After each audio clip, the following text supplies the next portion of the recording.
আসসালামু আলাইকুম। এসএসসি 26-27 পরীক্ষার্থী, তোমাদের সামনে 100% কমন একটা বীজগণিতিক এমসিকিউ আনলাম। যে এমসিকিউটা তোমরা যদি পারো ইনশাল্লাহ পরীক্ষার মধ্যে অনায়াসে একটা মার্ক মানে নিশ্চিত করতে পারবো। তো এখানে আমাদেরকে এ প্লাসের মান √10, এ মাইনাসের মান √6 হলে হাফ এ স্কোয়ার প্লাস বি স্কোয়ারের মান কত বলছে। তো আমরা শর্টকাট ট্রিক্স আমরা কীভাবে অঙ্কটা সমাধান করতে পারি সেটি হচ্ছে আমাদের মেইন কথা, ঠিক আছে। তো হাফ তোমার এ স্কোয়ার প্লাস বি স্কোয়ারের সূত্র তো স্যার জানি না, তো সূত্র আমরা কিন্তু একটা জানি, সেটা হচ্ছে 2 × A square plus B square একটা সূত্র জানি।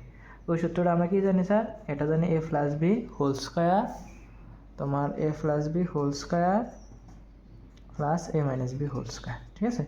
তো আমরা যেভাবে হোক এটাকে 2 × A square plus B square সূত্র বানানোর চেষ্টা করব।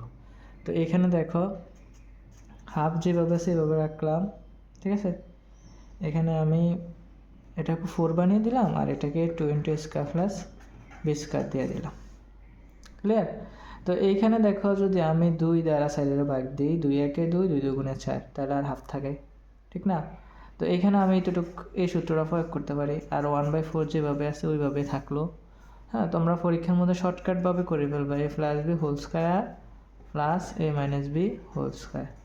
তাহলে এখানে 1/4 এ প্লাস বির মান হচ্ছে স্যার কত? √10 এ স্কোয়ার প্লাস এ মাইনাস এর মান হচ্ছে তোমার √6 এ স্কোয়ার। তো স্কোয়ার রুটে কাটা, তাহলে 1/4, তাহলে 4 + 6, তাহলে 1/4 প্লাস ইন্টু 16, তাহলে সাইডে একে সাইড 4 × 16